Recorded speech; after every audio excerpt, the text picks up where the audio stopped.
That's a 10. That's a good one. Yeah.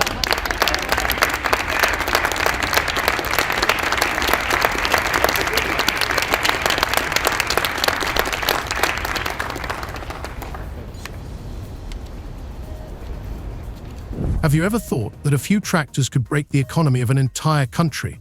That an ordinary iron cabin, welded in the silence of a factory workshop, could spark a tariff war, halt harvests, and cause farmers to block roads and demand their right to repairs? That is exactly what is happening right now in America.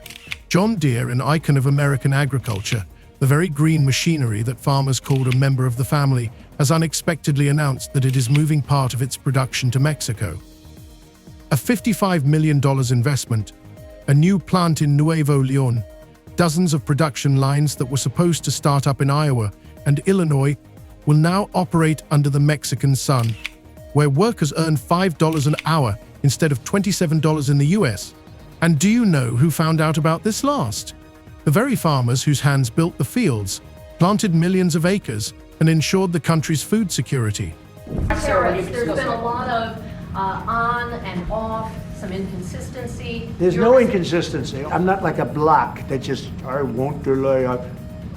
It's called flexibility. It's not called inconsistency. It's called flexibility. When President Trump found out, he took to the stage and declared war live on air. 200% tariffs on everything imported back from Mexico under the Deere brand, container delays at the borders, customs checks that stop every shipment of parts. Deere's shares are falling, but this is only the beginning. Harvesting begins next week, and thousands of farmers across Nebraska and Iowa are waiting for their combines, spare parts, and diagnostics. Their equipment is stuck in hangars, and the fields are beginning to turn yellow because time is running out and the tractors are not running. Every week of downtime means millions of dollars of losses. According to agricultural associations, farmers' losses in the first 2 weeks of the tariff blockade have already exceeded $400 million, and that's just the tip of the iceberg. After Trump imposed those sweeping 25% tariffs on aluminum and steel imports, the European Union retaliating with tariffs on up to $28 billion of U.S. goods. Trump making it clear this isn't over, vowing to respond in kind with sweeping retaliatory tariffs early next month. But the story gets even darker. John Deere, a company that loved to promote itself with the slogan "We're with farmers," has blocked access to its diagnostic programs for years. Farmers cannot repair their equipment themselves. They can replace a simple sensor, but then they have to wait 2 weeks for an official technician to come and press the reset button for $500. The FTC in 11 states are filing lawsuits against Deere for monopoly and imposing a paid service. While crops rot in the fields, farmers are gathering for protests, demanding the right to repair, blocking roads with tractors and writing signs that say "We are no longer silent." And police in Italy are investigating possible arson after a fire destroyed more than a dozen Tesla vehicles.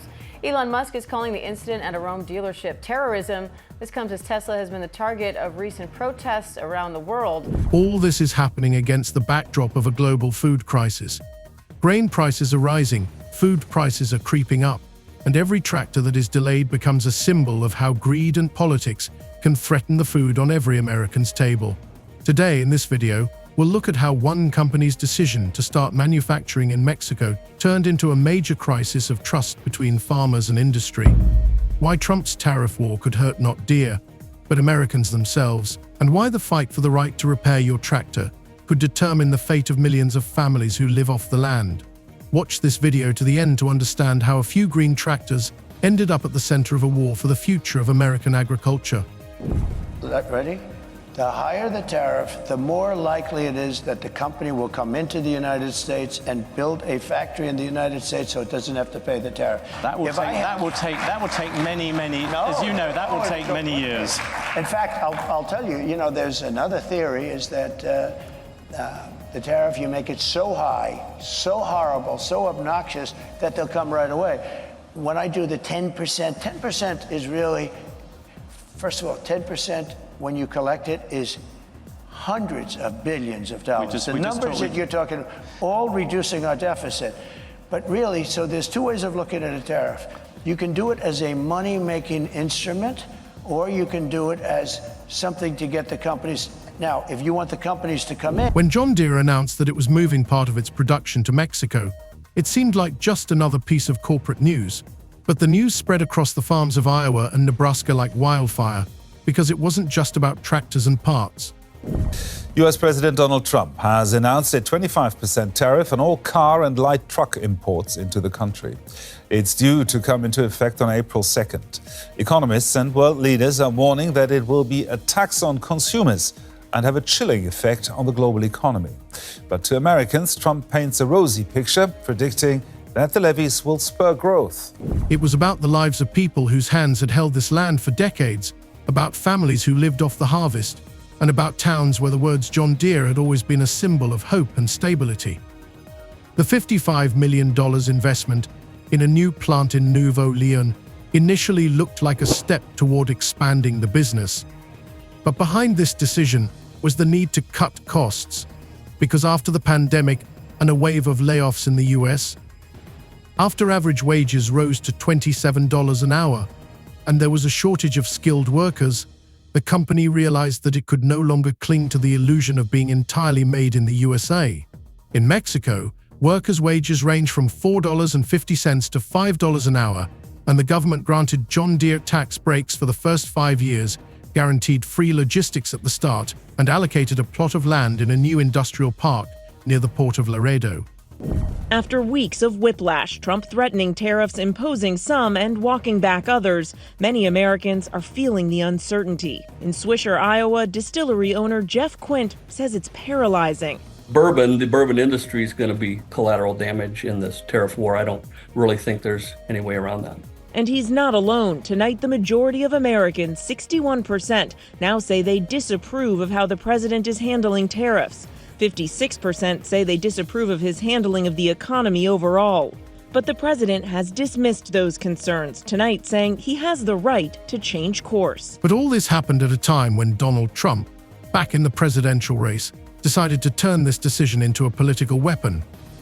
He wasted no time in announcing on television that any Deere products returning to the US from Mexico would be subject to a 200% tariff. This blow sounded like a thunderclap, and within a few hours, Deere's shares fell by 1.5%, and panic broke out in Iowa's trade unions. I think you're going to remember today, it's going to be a free nation that we're dealing with. We're going to have a very free and beautiful nation. It's going to be Liberation Day in America, and it's going to be a day that hopefully you're going to look back in years to come and you're going to say, you know, he was right. This has turned out to be one of the most important days in the history of our country. Farmers began calling dealers, demanding clarification as to whether they would be able to get their combines by the start of the season, but the dealers could only shrug their shoulders. Company officials tried to calm the market by saying that the Mexican plant would only produce cabs and mini loaders, that only 5% of production would be relocated, and that all major tractors and combines would continue to be manufactured in the US. But these words did not help, because people already felt threatened. With Elon Musk's views on weighing into very much national politics, national elections in Europe. And then on top of that, when you see the backdrop of Tesla upgrading its product line and the impact of them trying to chase more sales at the back end of last year, that means it's short on inventory. It can't necessarily sell as many vehicles or doesn't have as many in stock to sell. So there is that issue there of a confluence of impacts, which means that sales have been falling. Again, the question is how much more that will impact into February as well, given that the back end of last year in 2024, Tesla sales did slip overall. Rumors spread faster than grain across the fields during sowing season. Stories emerged that entire shipments of tractors could be detained at the border, and that dealers in Illinois already had containers with equipment that were not being released from ports due to tariff code check. Someone online wrote that dozens of trucks with Deere parts were stuck in Texas and couldn't get through customs, which meant farmers would have to wait weeks for their machines to be repaired. Even if some of this was made up, few people paid attention to the truth in the chaos. Amid these rumors, the first signs of unrest began to appear among farmers who understood that delays in the delivery of parts and equipment could cost them the season, and therefore their income, and thus their mortgage payments, land loans, and fertilizer bills. We begin with the president's trade war escalating tonight. This evening, the retaliation against the United States, Canada, and the European Union responding quickly, just hours after President Trump's 25% tariff on all steel and aluminum coming into the United States. Canada, the largest supplier of steel to the U.S., slapping new tariffs on $20 billion worth of U.S. goods that are sold in Canada. And the 27 countries of the European Union imposing retaliatory tariffs on up to $28 billion worth of U.S. goods sold in Europe. John Deere, despite publicly trying to remain calm, had already held emergency meetings within the company. Leaks, allegedly from insiders, said that the finance department had calculated the potential losses from the tariffs and that this amount could exceed $350 million in the first year. Top managers understood that if Trump did not back down, they would have to cut even internal investments planned in Illinois and postpone the launch of new robotic lines. At the same time, work was proceeding at an accelerated pace in Mexico. Teams were working around the clock to install production lines in order to start production by mid-2026, and the Mexican media was happily reporting on hundreds of new jobs.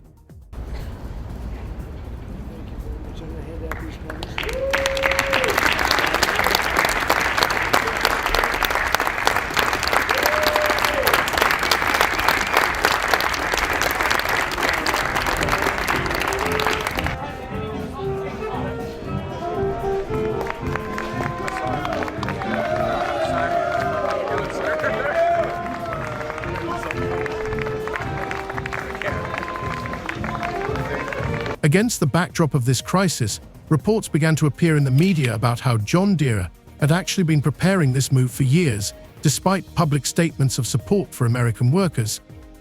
Information emerged about meetings between top managers and Mexican officials back in 2023, where incentives as weren't issues were discussed.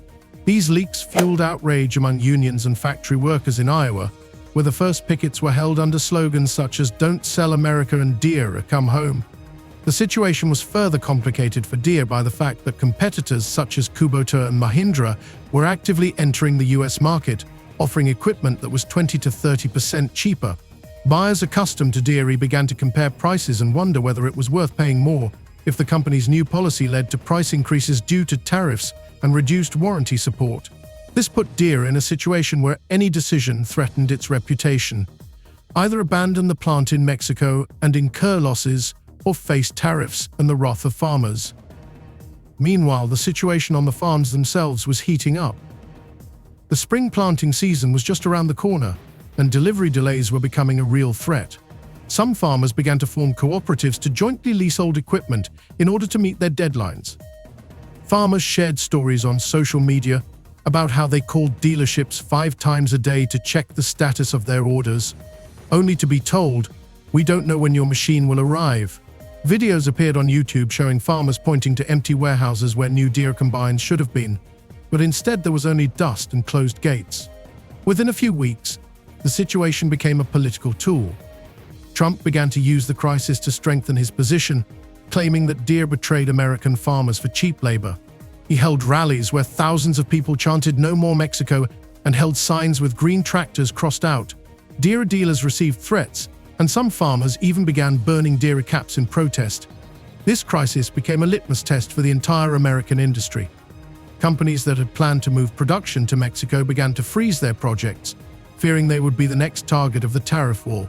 Headlines in economic publications read, "Trump breaks global chains for the sake of elections and Deere will pay for greed."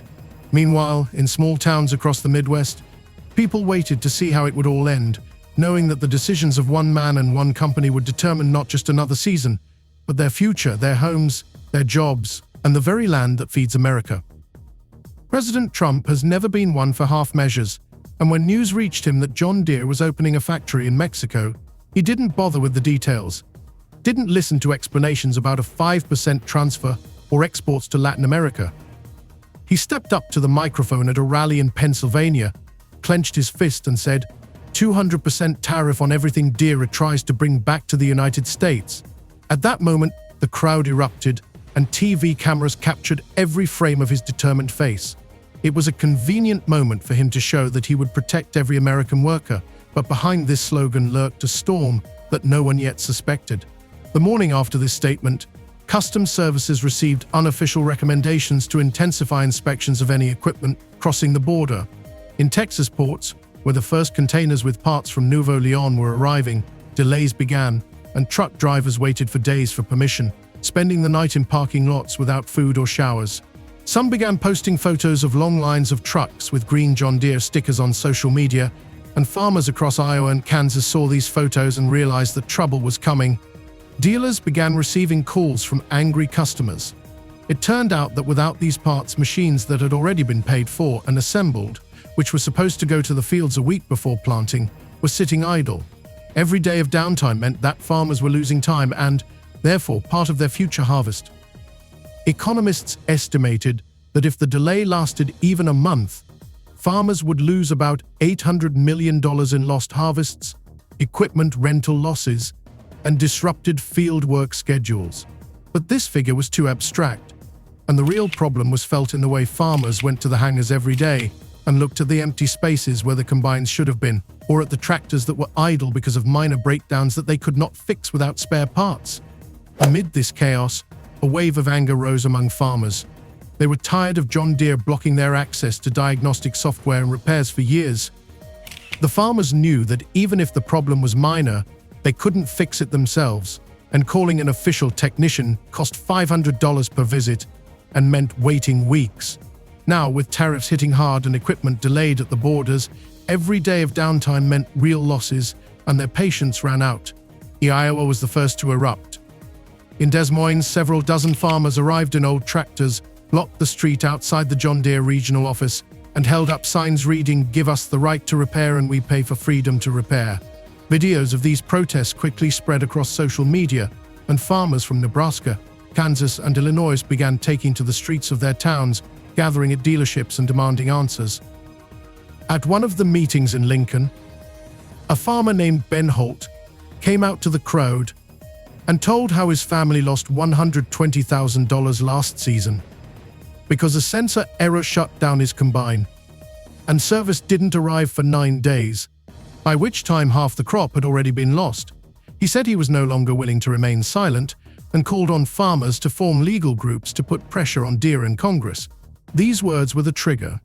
Within a week, farmers in 11 states had formed action groups, and lawyers in Colorado and Illinois began preparing class action lawsuits against Deere. At the same time, the FTC and prosecutors in several states accelerated their investigation into Deere for monopoly practices in repairs, threatening the company with multi-million-dollar fines. But Deere was already in trouble. A crisis was brewing within the company. The company's lobbyists in Washington tried to reach Congress, explaining that the threat of 200% tariffs would destroy supply chains and hurt farmers themselves. They argued that if the tariffs came into effect, the cost of equipment for farmers would increase by 20 to 30%, and Deere would be forced to cut more than 4,000 jobs in Illinois and Iowa and freeze promised investments of $20 billion in U.S. factories and innovative production lines. But in the heat of the political campaign, Trump did not listen to these arguments. He continued to use this story at rallies, saying that Deere chose Mexico over America. The crowd applauded, but there were many farmers in the audience who understood that politics had gone too far. Meanwhile, hundreds of containers with parts were piling up at the border, and the equipment that was sitting idle on farms began to break down in mass. Those who still had old machines began to use them, even if they were less productive and more fuel-intensive. News began to emerge that in some counties in Iowa, farmers were pooling their money to buy one machine for several farms in order to get the harvest in. Rumors spread that a farmer in Nebraska had sold a piece of land to buy a used Kubota tractor because he couldn't wait any longer for Deere. This situation created the perfect conditions for a mass movement for the right to repair. Protests that began as spontaneous gatherings grew into large-scale rallies where farmers demanded that Congress pass laws requiring Deere to provide access to software and tools for independent maintenance of equipment. Colorado had already passed such a law, and farmers from other states demanded the same. One of the posters at a rally in Iowa read, "If we can't fix it, it's not ours." These words became the motto of a movement driven by the real pain and fear of thousands of farming families who depend on the season and are willing to fight for every day they can work their land. With Trump's tariffs turning a difficult situation into a catastrophic one, John Deere found itself at the center of the pressure. On the one hand, politicians hungry for likes and votes continued to use the company as a symbol of betrayal.